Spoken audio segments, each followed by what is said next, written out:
We have enjoyed this interaction more than words can convey. It's very nice coming together with those like you who are coming to understand more and every day who you really are. It is exhilarating to us to acknowledge the physicalness that is you, especially as you begin to deliberately, and you are rare in this, to integrate the non-physical part of that which is you into your day-to-day experiences. You are more than these physical bodies, aren't you? You are source energy expressing here. And you've come not because the world is broken and in need of repair, but because you are a creator who will constantly, eternally expand. When you find an environment as magnificent as this, that inspires new desire within you all day, every day, and you simultaneously, as the new desire is exploding from you, are aware of where you stand in vibrational relationship to it, so you are bit by bit bringing yourself into alignment with each new idea as it comes, you begin to develop this steady, progressive path of delicious unfolding. We call it life in the vortex. But for those who don't know about the vortex or who want to call it something else, for those who aren't aware that they are vibrational beings, who don't know that the source within them is calling them eternally, as they see you living life from inside the vortex, they describe you in this way. They say, how is it that you barely seem to identify something as something that you would like to participate in, and it moves to you and you move to it? How is that so? As they observe you, they say, how is it that you are so clear-minded that a question occurs, but almost as soon as the question has been formulated within you, the answer begins to come? How is it that the answers are so fast on the heels of your questions? What is up with you, they want to know. How is it, they say, that you can barely tip your toes into something that would be remotely recognized by many others as a problem, but before you even get your feet wet, the solution begins to show itself to you? How is it you are joyful mostly? How is it that you are fun everywhere you go? How is it that your timing is so precise? How is it that you maintain your physical vitality? How is it that you seem to move through time without decline? How is it that you remain physically focused, and yet there is something about you that seems otherworldly? And to most of them who are not ready to hear what you say about the vortex, you say to them something that is softer and simpler. You say, well, I have a philosophy of life that is serving me well. I believe in the well-being that surrounds us. I believe it is dominant. And because I believe it is dominant, I look for it. I focus upon it everywhere I look. And because I look for it, I find it. And when I find it, I focus upon it.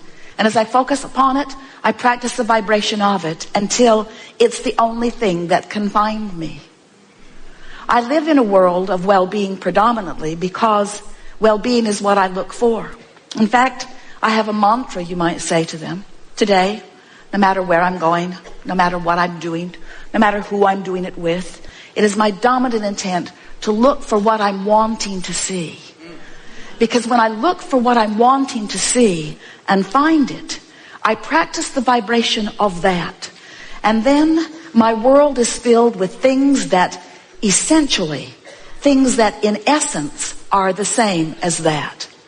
Oh, don't get me wrong, you can say to them. I live in the world, the real world, like you. And from time to time, I see those things that I'd rather not see. But I discovered some time ago, you may tell them, that whenever I know clearly what I don't want, I know equally clearly what I do want. And I've just learned to get off of what I don't want and onto what I do want as quickly as possible. When I was really little, I could feel that when someone praised me, it felt really, really good. And in the same way, when someone criticized me, it didn't feel good at all. And I recognized even when I was little that when I praised someone else, it would most likely feel good to them. And that if I were to criticize them, it would most likely not feel good to them. But what I was startled to discover is that every time I criticize anyone else, I don't feel good either. And so I've decided that there is a power in the way I feel. I believe, you may tell them if you want, that we were born into these physical bodies for the purpose of exaggerated and blissful expansion. And as I participate with those who surround me, I know that it's true of me and all of them that we are doing exactly that. But then somewhere along my trail, I figured something else out. Not only do I want to feel good, and not only does it feel really good to feel good, but I discovered that I have unconditional control of the way I feel. That was a big step for me. Because when I discovered that through the power of my focus, I could always find something that would feel good. And that if I deliberately do focus, that I can train myself into a frequency where only good feeling things can find me, my life started getting better right away. But then I discovered that there's an even deeper law behind it. I finally figured it out. I figured it out through my own trial and error, through my own exposure of my own life to the details that surrounded me.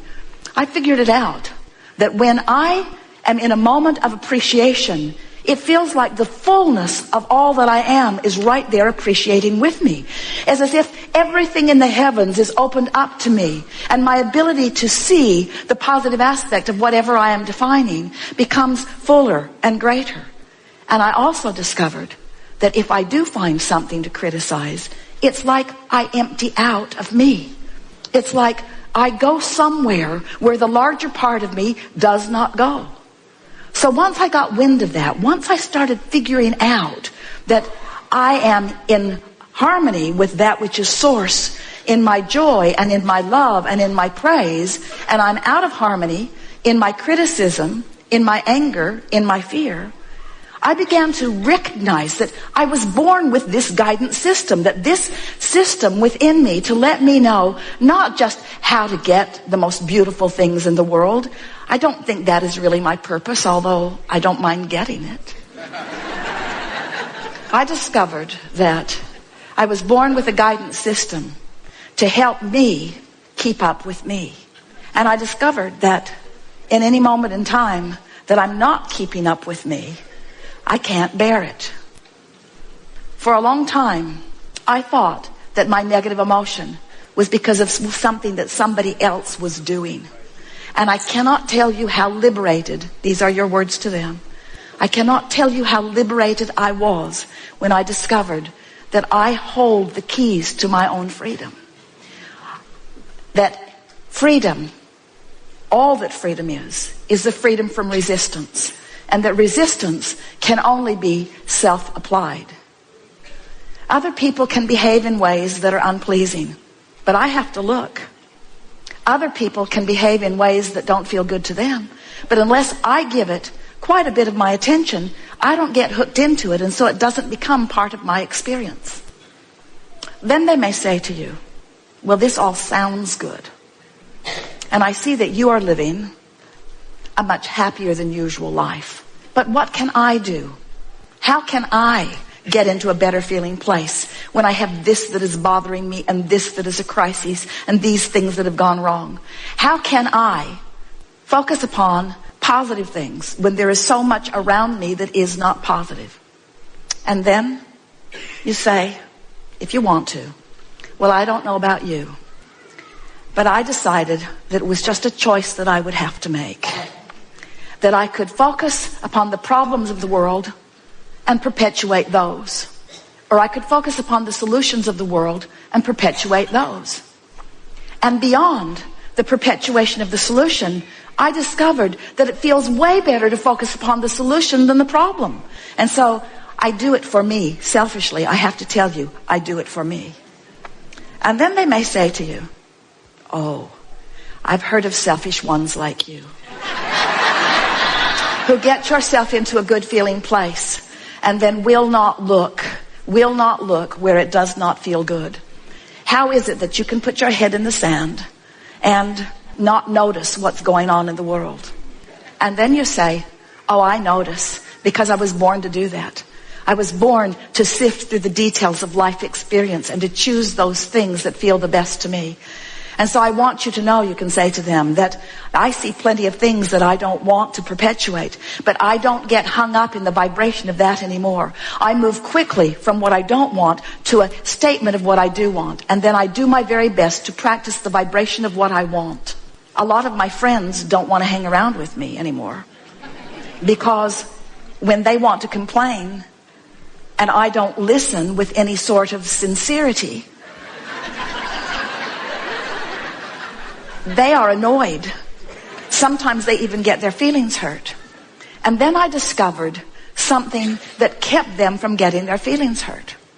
I started practicing it one by one, with friend after friend, with family members, with friends, even with people that I was just meeting standing in line someplace. I began to practice this.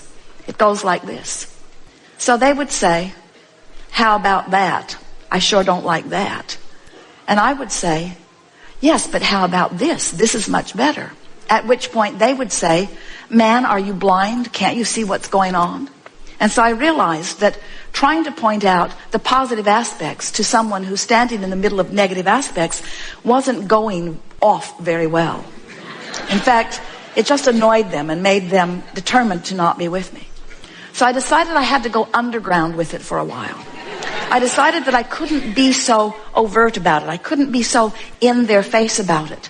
So I just practiced in my own mind. When I would hear a complaint from someone, I would write down, if I could, or remember if I could, what is it that I think they really want? Because it's pretty easy to know what someone wants when they're expressing what they don't want.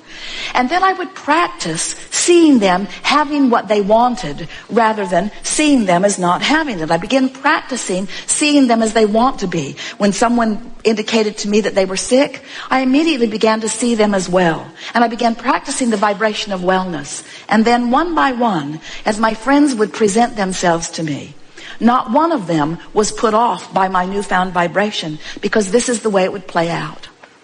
They would say, things aren't going well for me. And I would say, you know, I heard about that, but then I remembered who you are. And I began practicing in my own mind. When I'm not with you, it's much easier, I have to tell you. I began